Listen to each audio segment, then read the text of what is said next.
The transport ship Galactic Promise shuddered as it dropped out of hyperspace, its hull groaning under the stress of emergency protocols. Commander Thexvar, a towering Zalorian with 4 arms and chitinous plating, stood at the bridge viewport watching the planet below with growing dread. Kepler, for 38C, rotated slowly beneath them, its surface a swirling mass of violent storms, volcanic activity, and what the scanners identified as extremely hostile wildlife. Sir, the survival training exercise was supposed to be on Epsilon Tertius, a Class 2 world, stammered Navigation Officer Yilk, his tentacles trembling as he checked the coordinates for the 15th time. This is Kepler, 438C.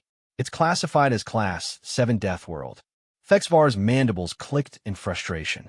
A Class 7 rating meant the planet was considered unsurvivable for most galactic species. The atmosphere pressure was 3 times standard, gravity was 1.8 times normal, and the wildlife had evolved specifically to kill anything that moved. Even seasoned military veterans avoided Class 7 worlds. Where do we end up here? Thexvar demanded, his voice carrying the authority of someone who had commanded respect across 17 star systems. Navigation error, sir. The jump coordinates were input incorrectly. We're approximately 400 light-years off course. Yilk's voice cracked with fear. The cadets are already in the drop pods, sir. The automated sequence began the moment we exited hyperspace. Through the viewport, Thexvar watched 24 drop pods streak toward the planet's surface like falling stars. Each pod contained a cadet from the Galactic Federation's military academy, the brightest young minds from dozens of species. There were Zalorians like himself, aquatic Merhai, crystalline Quandal, gaseous Nethmore contained in environmental suits, insectoid Kriktar, and one human. The human concerned him most. Marcus Chun was 18 standard years old, which made him practically ancient by human standards for military service. Most species began military training in their equivalent of adolescence, but humans had this bizarre custom of waiting until they were nearly fully grown. The boy had scored adequately on tests, but his species was known to be fragile. No natural armor, poor environmental adaptation, and reflexes that seemed sluggish compared to most sentient life. Sir, emergency protocols suggest we attempt immediate extraction, suggested his second-in-command, a methodical Quandal named Resonance of Truth. Thexvar's 4 arms gestured in the Zalorian equivalent of a headshake. Impossible. The storm systems are too violent for shuttle operations, and the atmospheric interference is blocking transporter locks. We'll have to wait for the weather to clear.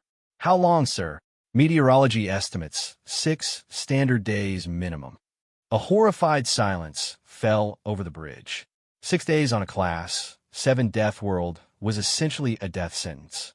Most military experts agreed that even elite soldiers wouldn't survive more than 48 hours in such an environment.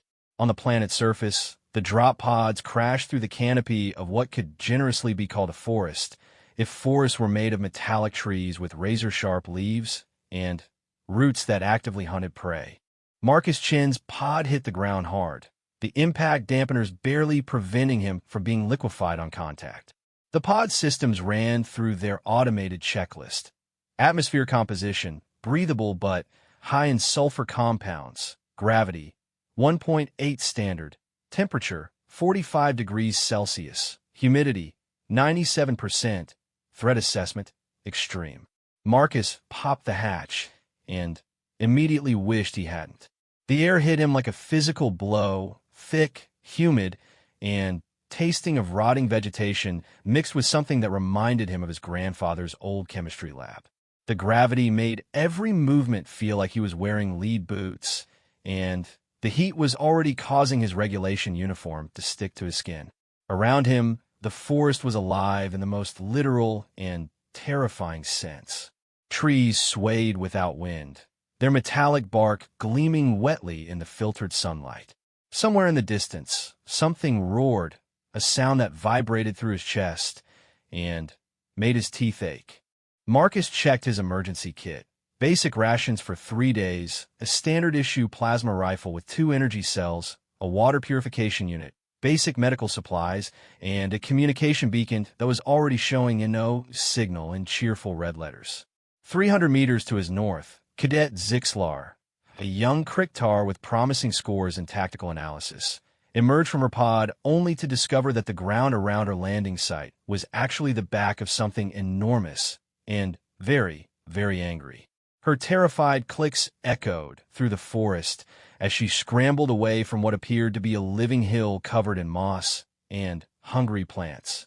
To the south, Cadet Bubble Rising, a mare high in an environmental suit designed to keep her gills moist, found herself sinking into what she had mistaken for solid ground, but was actually a bog filled with acidic organisms that began dissolving her boots the moment she stepped out of her pod. Marcus, meanwhile, was having what he would later describe as the most educational morning of his life. The first lesson came when he leaned against what appeared to be a normal tree and discovered that its bark was actually a colony of millions of tiny creatures that immediately began trying to burrow into his skin. He spent the next 10 minutes frantically brushing them off while performing what his grandmother would have recognized as traditional Polish folk dancing. The second lesson came when he tried to fill his water bottle from what looked like a clear stream, only to watch the water dissolve the bottle's metal components and release a cloud of toxic gas that sent him scrambling uphill while coughing uncontrollably. By noon, Marcus had learned that the local wildlife included flying snakes with acid saliva, plants that shot barb seeds with the force of bullets, and something that sounded like a cross between a lion and a freight train that kept following him just outside visual range. The communication beacon crackled to life briefly, picking up transmissions from other cadets. The reports were uniformly grim. Cadet Vorthke had lost his equipment when a plant ate his pod. Cadet Silvernote was trapped on a rocky outcropping surrounded by what he described as ground sharks. Cadet Warming Thoughts had activated his emergency beacon after something bit clean through his environmental suit. Marcus found himself in the unique position of being the only cadet who seemed to be mobile and relatively intact. This wasn't because he was particularly skilled or well-prepared. It was because his species had evolved on a planet where nearly everything was trying to kill them, and 18 years of human childhood had given him an education in avoiding death that most peaceful galactic civilizations couldn't match. When the acid-spitting flying snakes attacked, Marcus didn't try to fight them off with his plasma rifle like a rational person would. Instead, he threw dirt at them because every human child learns that throwing dirt confuses flying things. When the bullet-shooting plants targeted him, he didn't attempt to find cover behind trees.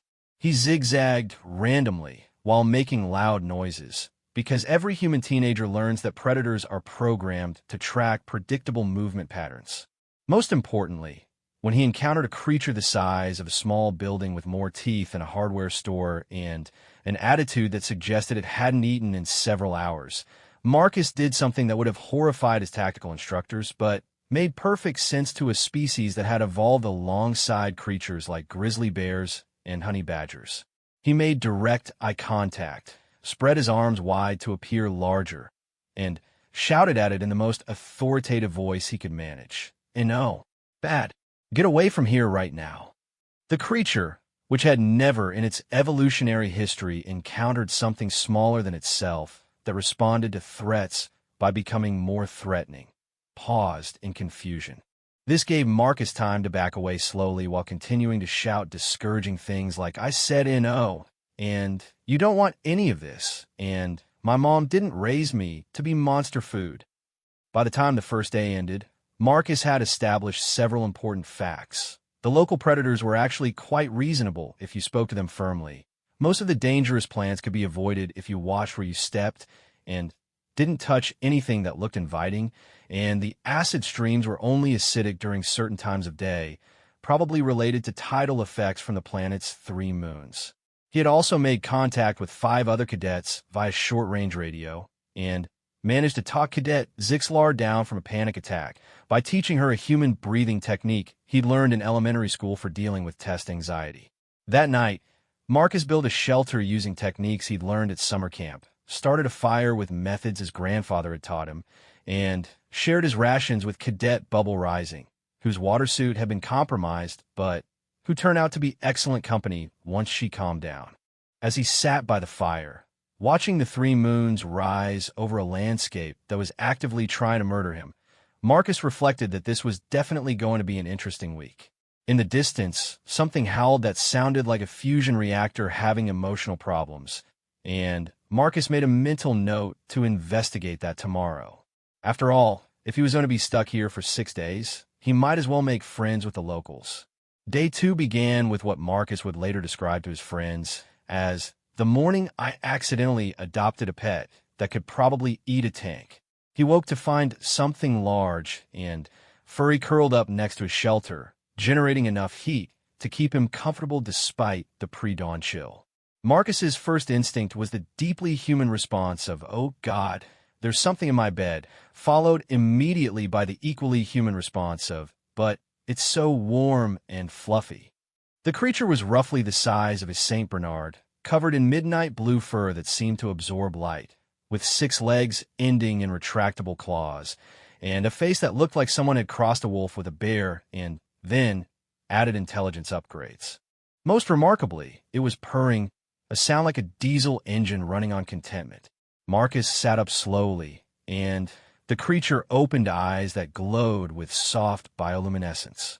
They regarded each other for a long moment, two predator species recognizing a kindred spirit.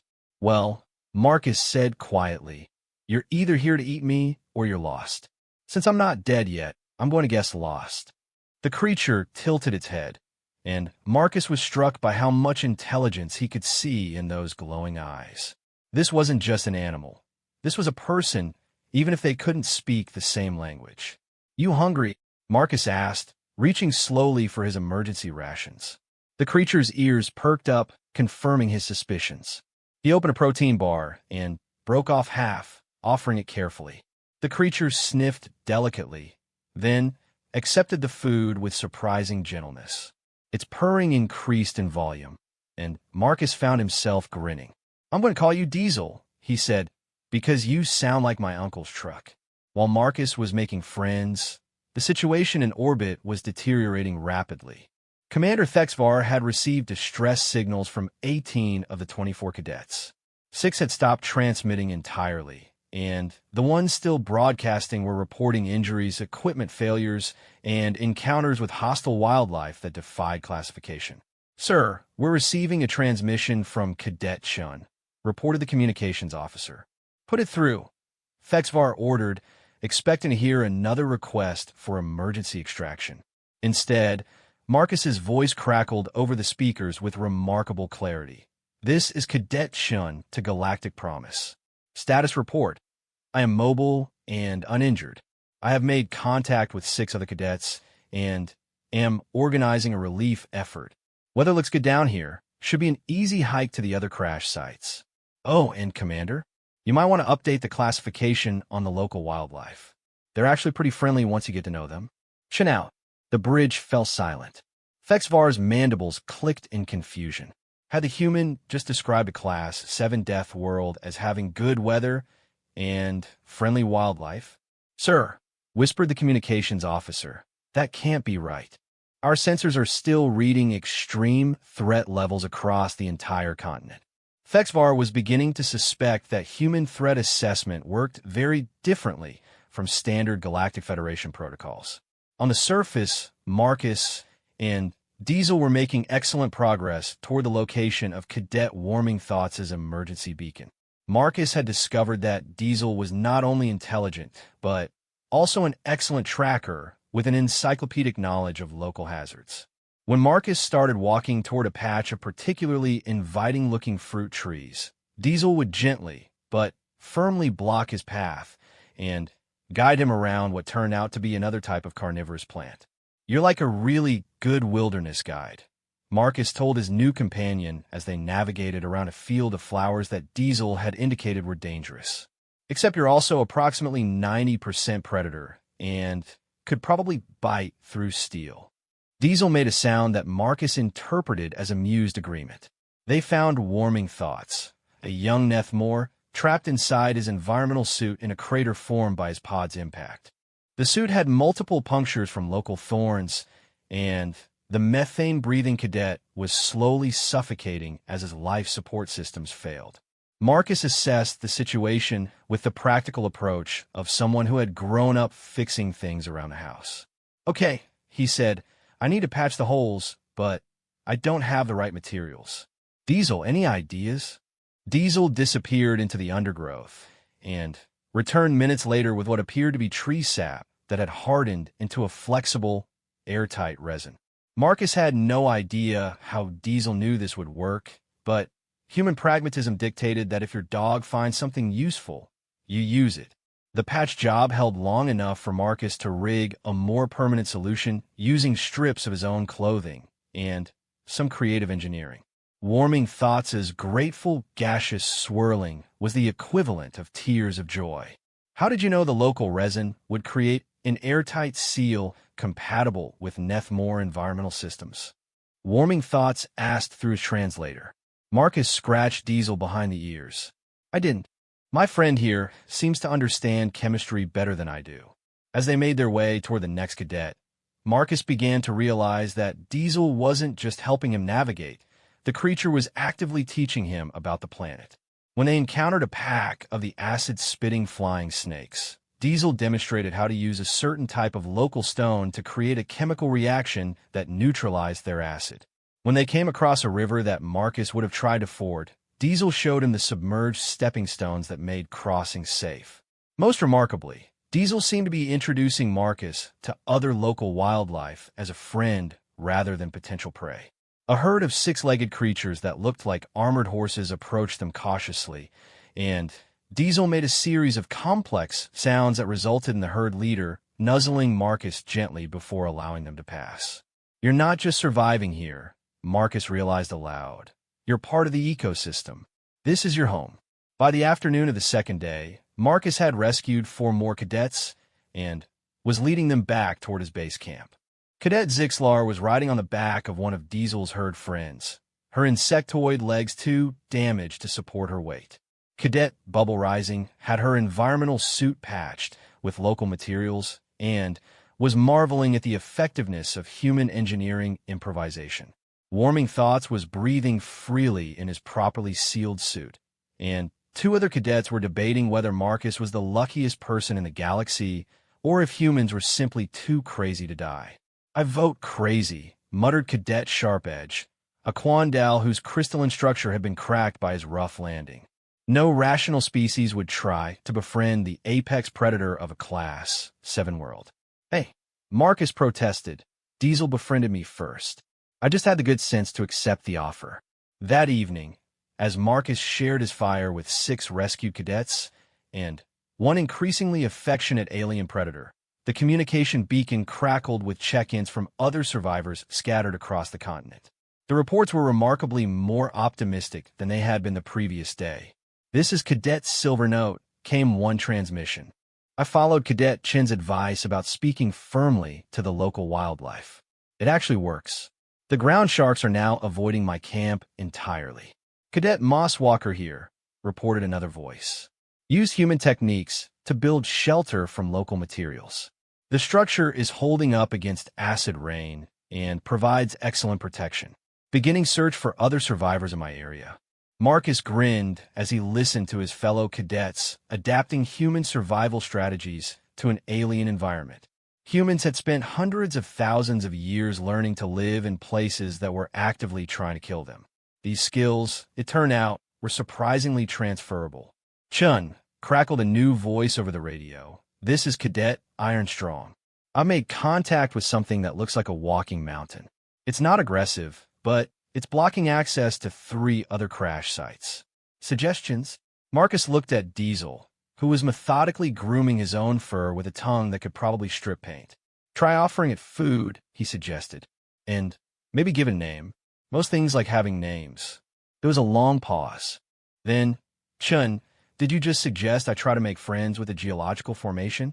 Has anything I've suggested so far gotten anyone killed?" Another pause. "No, but then trust the process, Ironstrong. Call me back in an hour." As the second day ended, Marcus reflected that this was turning out to be the most educational survival exercise he'd ever participated in. He was learning an enormous amount about xenobiology, practical engineering, and the apparently universal effectiveness of treating dangerous situations with calm confidence and polite firmness. Diesel, who had spent the day being petted by 7 different species of sentient life, was purring so loudly that Marcus was beginning to worry about noise discipline. But then, again, any local predators who wanted to challenge a human with his very own pet direwolf were welcome to try their luck. Tomorrow, Marcus planned to organize a proper rescue operation for the remaining cadets. He had a feeling it was going to be easier than anyone expected.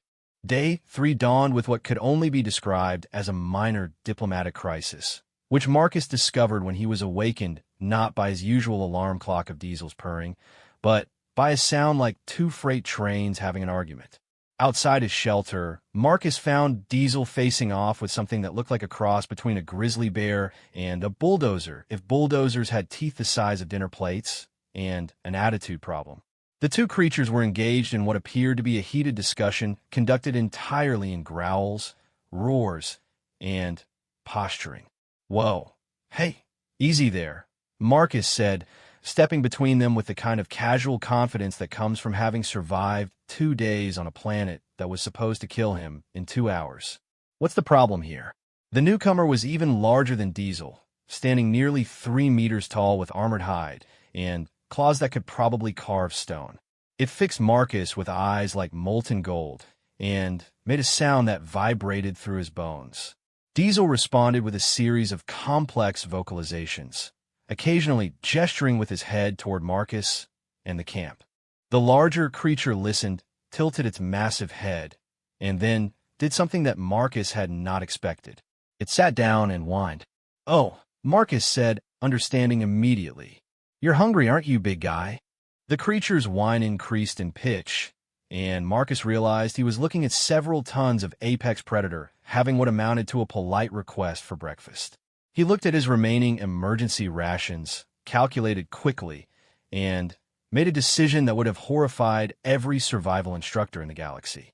"Diesel, can you ask your friend here if he likes protein bars?" The subsequent breakfast was unlike anything in the recorded history of interspecies relations. Marcus sat cross-legged on the ground, sharing his food with 2 of the most dangerous predators on a Class 7 death world, while his rescued cadets watched in fascination for what they considered a safe distance. "Chun," Cadet Zixlar called out, her translator crackling with electronic infusion. "Are you aware that you're currently hand-feeding something that our sensors classify as a continental threat level hazard?" "His name is Tank," Marcus replied, scratching behind the massive creature's ears as it delicately accepted another piece of protein bar. "And he's not threatening anything. He's just big. Just big." Sharp-edged crystalline structure was literally resonating with stress. "That thing could crush a battle mech." "Yeah, but he won't," Marcus said with the confidence of someone who had grown up around farm animals and understood that size didn't necessarily correlate with aggression. "He's a herbivore, aren't you, Tank?" Tank made a sound like a contented earthquake, and Marcus patted his massive flank. "See? Totally harmless." The communication beacon chose that moment to crackle with a transmission from orbit. "This is Commander Thexvar to all cadets. Report status immediately. Weather systems are preventing extraction for an estimated 4 more days." Marcus activated his beacon. "This is Cadet Chun. I have 7 cadets at my location, all in good health. We've established a base camp and are conducting organized search and rescue for remaining personnel. Local conditions are stable." There was a long pause. "Cadet Chun, our sensors indicate you are in close proximity to multiple Class A predators. Explain your situation." Marcus looked at Diesel, who was grooming Tank's fur with the focused attention of a professional stylist, while Tank purred like a massive diesel engine. "Sir, I think your sensors might need recalibration. The local wildlife is actually quite cooperative once you establish proper diplomatic relations." "Diplomatic relations?" Thexvar's voice carried enough disbelief to power a small spaceship. "Cadet Chun, are you suggesting that you have negotiated with the indigenous fauna?" "More like I made friends, sir. Turns out most problems can be solved with food, patience, and treating everyone with basic respect. What Marcus didn't mention was that his success with the local wildlife had led to an exponential improvement in rescue operations. Diesel and Tank, it turned out, were just the beginning. By midday, Marcus found himself at the center of what could only be described as an interspecies rescue mission. The pack of armored horse creatures had become an impromptu cavalry unit, carrying injured cadets across terrain that would have been impossible to navigate on foot. A flock of the flying creatures that everyone had initially identified as threats turned out to be excellent aerial scouts, capable of locating crash sites from miles away. Even the acid-spitting snakes had proven useful once Marcus figured out that they could be politely asked to clear dangerous plant from pathways. This is absolutely unprecedented. Warming Thoughts marveled as he watched Marcus coordinate the rescue of Cadet Stone Singer, who had been trapped in a ravine for 2 days. A family of the giant boulder creatures was carefully lifting rocks to create a safe path to the bottom, while flying scouts reported on the safest route back to base camp. Not really, Marcus said, directing Tank to use his massive strength to clear fallen trees from their path. My grandmother always said that most problems in the world come from people not talking to each other. Apparently that applies to people who aren't technically people, too. Cadet Ironstrong's voice crackled over the radio. Chun, I followed your advice. I named the walking mountain Bob, share my lunch with him, and now he's helping me dig out 3 trapped cadets. How did you know this would work? Lucky guess, Marcus replied, though privately he was beginning to suspect that humans had developed social skills that worked across species barriers in ways that the more isolated galactic civilizations hadn't experienced. By afternoon, Marcus had assembled what he mentally classified as the strangest search and rescue team in galactic history. He rode Tank while Diesel scouted ahead, followed by 6 mounted cadets on armored horses, with aerial support from a squadron of formerly hostile flying creatures and ground-clearing assistance from things that looked like living boulders but turned out to be remarkably intelligent and helpful. They found Cadet Harmony of Spheres trapped in the remains of her pod, which had been encased in some kind of crystalline growth. The local geology had apparently tried to adopt her ship as part of the landscape. Standard protocol would be to use plasma cutters to free the pod, Sharp Edge observed, but that might destabilize the crystal matrix and cause a collapse. Marcus studied the situation, then had an idea that would have made perfect sense to any human who had ever owned a cat. Tank, can you purr at this thing? Tank approached the crystalline formation and began his low-frequency purring. The crystals responded immediately, resonating in harmony and gradually loosening their grip on the pod. Sonic resonance dissolution, Sharp Edge whispered in amazement. How did you know that would work? Everything likes being sung to, Marcus replied, as if this explained anything. By the end of day 3, Marcus had located and rescued 19 of the 24 crash cadets. The remaining 5 were in 2 groups that would require overnight expeditions to reach, but Marcus was confident they could be retrieved safely. More importantly, he was beginning to understand something fundamental about the planet that the Galactic Federation's classification system had completely missed. Kepler 438c wasn't a death world because it was inherently hostile to life. It was classified as dangerous because previous contact attempts had approached it as a threat to be survived rather than a community to be joined. The classification system assumes that any world with dangerous wildlife must be hostile, Marcus explained to his assembled cadets as they made camp for the night. But dangerous doesn't mean unfriendly. It just means you need to pay attention and show proper respect. Diesel, Tank, and several of their friends had established a perimeter around the camp that Marcus was fairly certain was safer than most military installations. The flying scouts were maintaining a watch pattern that would make any infiltrator's life very difficult, and the boulder creatures had positioned themselves to provide shelter from the weather. Chun, Cadet Bubble Rising asked, how do you plan to explain this to the Federation when we're extracted? Marcus scratched Diesel behind the ears, earning a purr that rattled the ground. I figure I'll just tell them the truth. Sometimes the best way to survive isn't to fight your environment. is to become part of it. In orbit, Commander Thexvar was staring at sensor readings that suggested his cadets were not only alive, but had somehow established what appeared to be a functioning base camp with organized perimeter defenses and regular patrol schedules. The fact that these defenses appeared to consist entirely of indigenous wildlife was a detail that his tactical computer kept flagging as impossible in cheerful red letters. "Sir," reported the communications officer, "we're receiving what appears to be singing from the planet's surface." "Singing?" "Yes, sir. Multi-species harmonics. The human appears to be teaching the cadets and local wildlife some kind of group vocalization activity." Thexvar listened to his speakers broadcast the sound of 23 voices from a dozen different species, accompanied by purring, roaring, and various other sounds, all somehow blending into something that could genuinely be described as music. Note for the official report. Thexvar told his second-in-command, "Recommend immediate revision of human psychological profiles. Current data may be incomplete." Day 4 brought unexpected complications in the form of weather that even Marcus had to admit was genuinely dangerous. The storm systems that had been building on the horizon finally reached their camp, bringing with them winds that could knock over small trees and rain that turned acidic upon contact with certain atmospheric compounds. "This," Marcus announced as he watched drops of precipitation dissolve holes in a nearby rock formation, "is why we build proper shelter."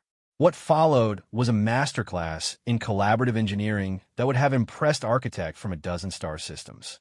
The boulder creatures positioned themselves to create natural windbreaks, while the armored horses used their incredible strength to move fallen logs into defensive positions. Tank and his family group excavated drainage channels with the precision of heavy construction equipment, and the flying scouts provided aerial reconnaissance to identify safe areas.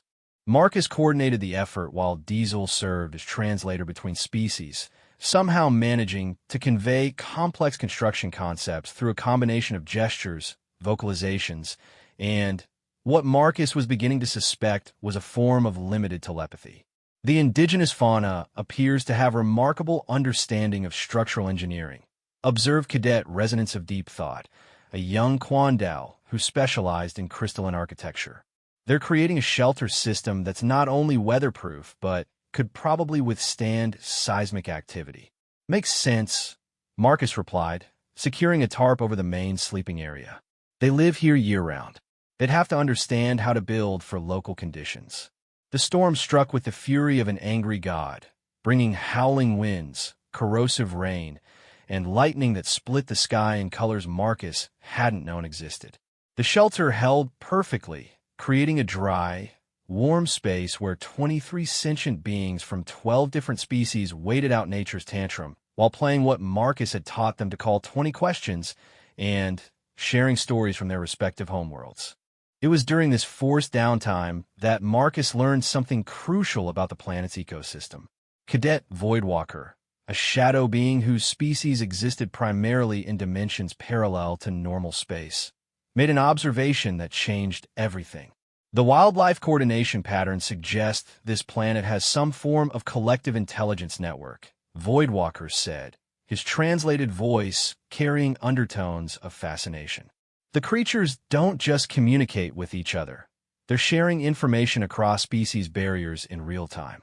Marcus looked at Diesel, who was curled up next to Tank while a family of the flying scouts roost in the shelter's rafters. "You mean like a biological internet?" "More sophisticated," Voidwalker replied. "Each species appears to contribute specialized knowledge to a shared information pool. The flying creatures provide aerial reconnaissance. The boulder beings contribute geological data. The predators share tactical information. It's a planet-wide consciousness built from cooperative intelligence." This explained a great deal about Marcus's success with the local wildlife. He hadn't just been making friends with individual animals.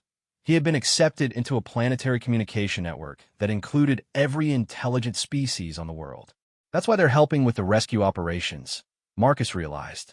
They understand that we're stranded, and they've decided to help us survive until we can leave. "But why would they help aliens?" asked Cadet Sharp Edge. "What do they gain from investing resources in our survival?" Marcus scratched behind Diesel's ears, earning a contented rumble. Maybe they're just nice? This concept was apparently so alien to standard military thinking that several cadets spent the next hour debating whether altruism could exist without evolutionary advantage. Marcus, meanwhile, used the time to practice his growing vocabulary of interspecies communication signals. The storm passed by the second evening, leaving behind air that sparkled with atmospheric electricity and ground that steamed in the returning sunlight. More importantly, it had cleared the remaining interference that was blocking long-range communications. "This is Cadet Chun to Galactic Promise," Marcus transmitted as soon as the beacon showed full signal strength. "All 24 cadets located and accounted for. We're ready for extraction at your convenience." The response came back immediately. "Cadet Chun, this is Commander Thexvar. Confirm your previous transmission. Are you stating that all cadets are alive and healthy?" "That's affirmative, sir.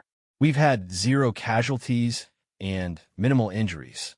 Local conditions have been remarkably favorable for survival operations." There was a long pause.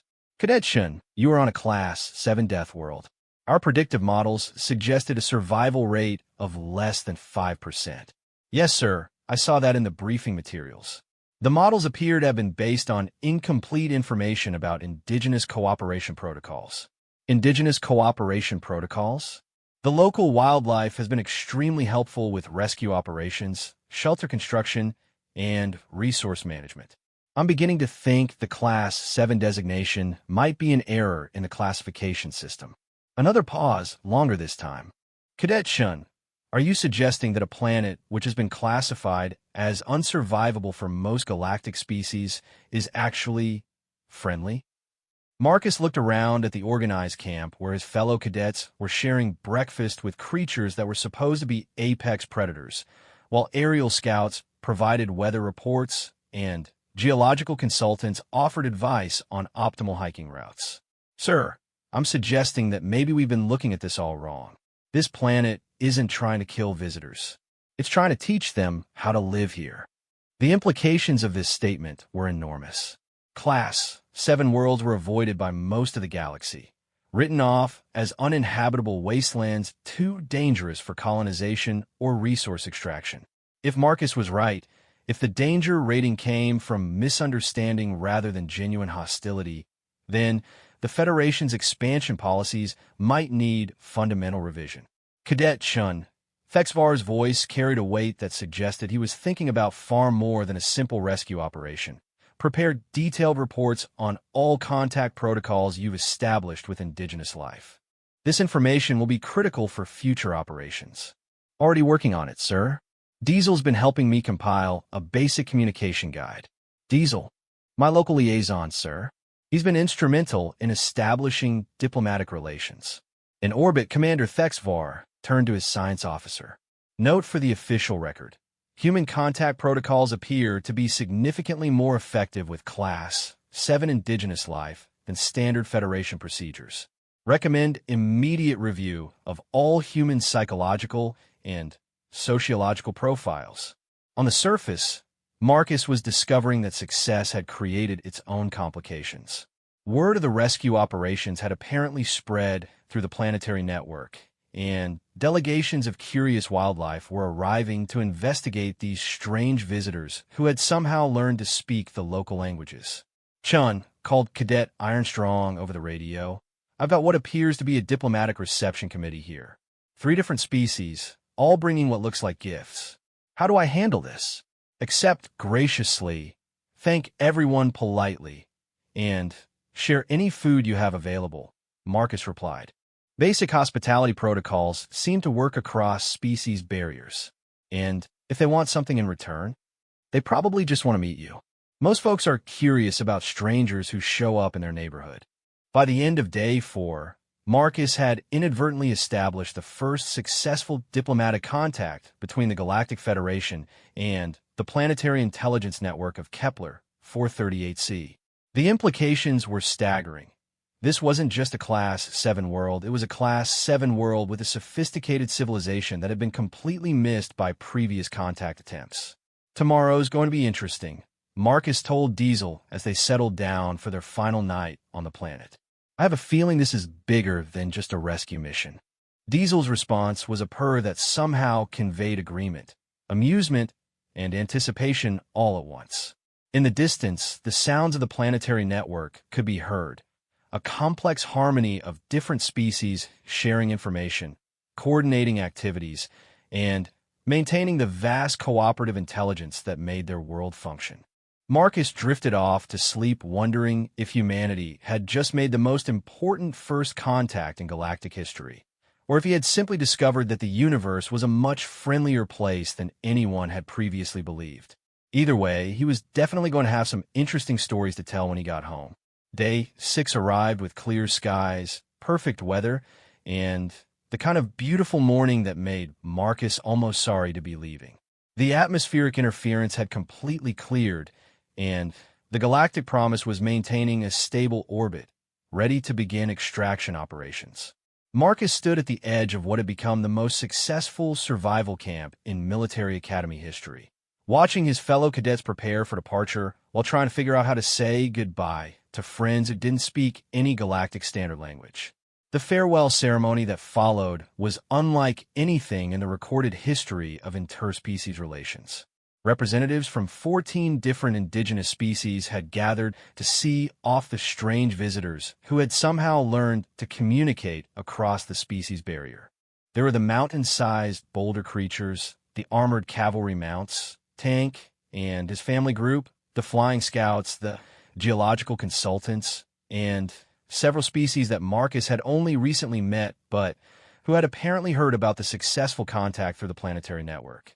Diesel sat beside Marcus, his bioluminescent eyes dimmed with what Marcus had learned to recognize as sadness.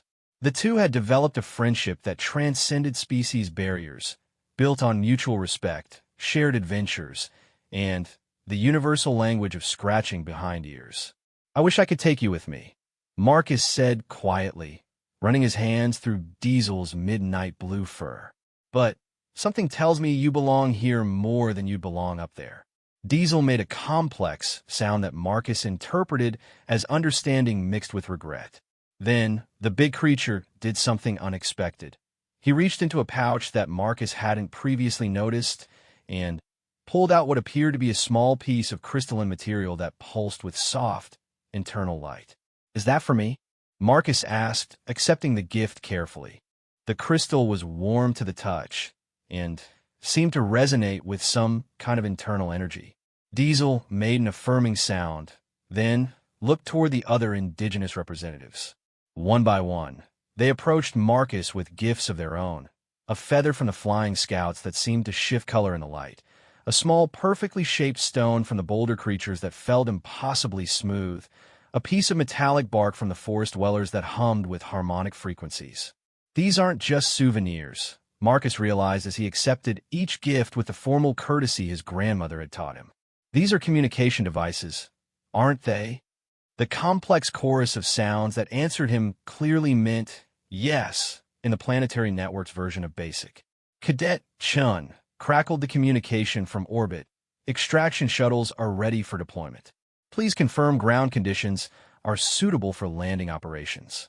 Marcus looked around at the organized farewell ceremony, the carefully maintained clear landing zone, and the obvious coordination between multiple species to ensure safe departure conditions. Ground conditions are optimal, sir. Local air traffic control has cleared the airspace and designated safe approach vectors. Landing zone is secure. There was a pause. Local air traffic control? The Flying Scout Squadron, sir. They've been managing aerial operations in this area for the past 3 days. In orbit, Commander Thexvar was reviewing reports that challenged everything the Galactic Federation thought it knew about Class-7 worlds. 24 cadets had not only survived 6 days in an environment that should have killed them in hours, but they had established successful diplomatic relations with what appeared to be a planet-spanning cooperative intelligence. More incredibly, the human cadet who had organized this miracle was reporting it as if it were the most natural thing in the galaxy. The extraction operation proceeded with the kind of smooth efficiency that resulted from having expert local assistance. The flying scouts provided weather reports and wind conditions. The bolder creatures had leveled the landing zone to perfect specifications, and Tank's family had cleared approach paths with the precision of a professional ground crew. As Marcus waited for his shuttle, he found himself surrounded by his fellow cadets, all of whom wanted to understand how he had achieved what their instructors would later describe as the most successful survival exercise in Academy history. It wasn't really that complicated, Marcus explained, while Diesel leaned against his side and purred contentedly. Most problems can be solved if you treat everyone involved like people and work together to find solutions that benefit everybody. But how did you know the indigenous life forms would be cooperative? Asked Cadet Sharpedge. Standard protocols assume Class-7 wildlife will be uniformly hostile. Marcus scratched behind Diesel's ears one more time, earning a rumble of contentment. I grew up on a farm. Most animals are only hostile if they're scared, hungry, or protecting their territory. If you approach them with respect and show that you're not a threat, most creatures are actually pretty reasonable. And if that approach fails, then you apologize politely and try something else. But it usually doesn't fail because most intelligent life forms prefer cooperation to conflict when it's a viable option. The shuttles touched down with minimal disturbance, their pilots guided by what appeared to be an indigenous air traffic control system that was more sophisticated than most Federation spaceports. As the cadets began boarding, Marcus lingered for one final conversation with Diesel. "Take care of yourself," he said, kneeling to embrace the large creature. "And thank everyone for their help. This has been the best survival training I could have asked for." Diesel's response was a complex vocalization that Marcus somehow understood to mean something like safe travels, friend, and come back to visit when you can.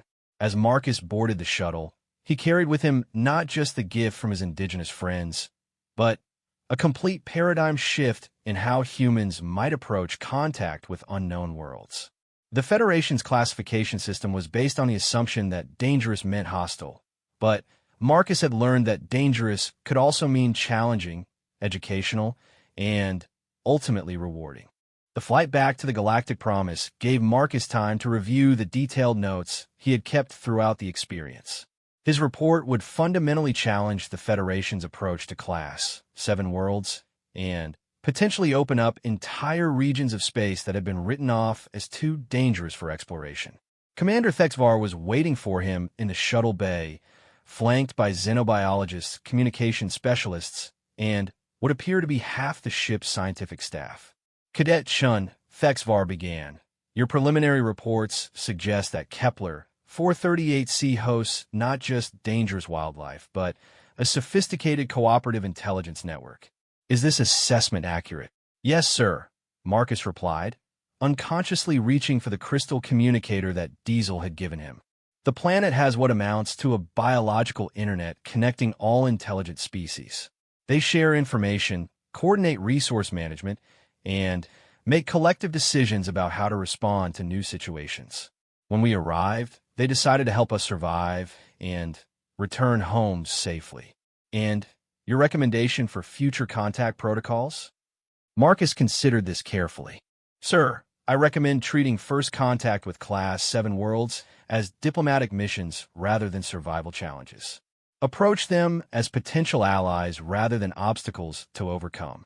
Most intelligent life wants the same basic things: security, resources, and peaceful cooperation with their neighbors." The debriefing that followed lasted for hours and covered everything from communication protocols to resource sharing agreements to the possibility of establishing formal diplomatic relations with a planetary intelligence network. Marcus answered every question as thoroughly as possible, but found himself thinking about friends who were millions of kilometers away. 3 months later, Marcus received a communication on the crystal device Diesel had given him.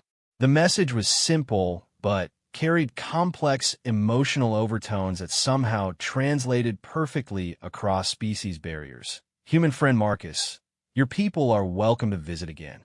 We have many things to learn from each other." The response from the Federation was immediate and decisive. Marcus was promoted to specialist in xenobiological relations, assigned to the newly created department of Class-7 World Diplomatic Contact, and given command of the first official Federation embassy to Kepler 438c.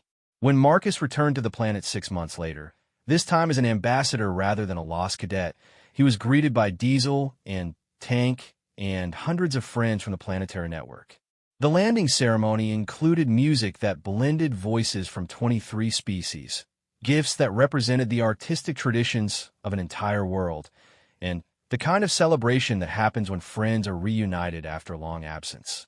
As Marcus established humanity's first embassy on a Class-7 world, he reflected that this adventure had taught him something important about the universe. It wasn't a hostile place full of dangers to be survived. It was a community full of neighbors waiting to be met. The fact that some of those neighbors happened to be large enough to eat tanks and could breathe fire was really just a matter of local color. Marcus's final report to Federation Command was succinct. Class-7 World Reclassification recommended. Kepler 438c should be designated as Class-1 Cooperative Intelligence World, suitable for diplomatic contact and cultural exchange. Survival skills optional, but recommended. Bring snacks and an open mind. The report was accompanied by a detailed guide to interspecies communication, a catalog of indigenous species and their specializations, and a note that said, P.S. Any humans assigned to this world should be prepared to adopt local pets. They're very friendly, but most of them are the size of small vehicles and eat approximately 50 pounds of food per day. Budget accordingly. 3 years later, the Kepler 438c embassy had become the Federation's most successful example of interspecies cooperation, and Marcus Chun had become famous throughout the galaxy as the human who proved that the universe was a much friendlier place than anyone had previously imagined. Diesel, meanwhile, had become the unofficial head of planetary foreign relations and was very popular at diplomatic receptions, particularly when they served the good snacks.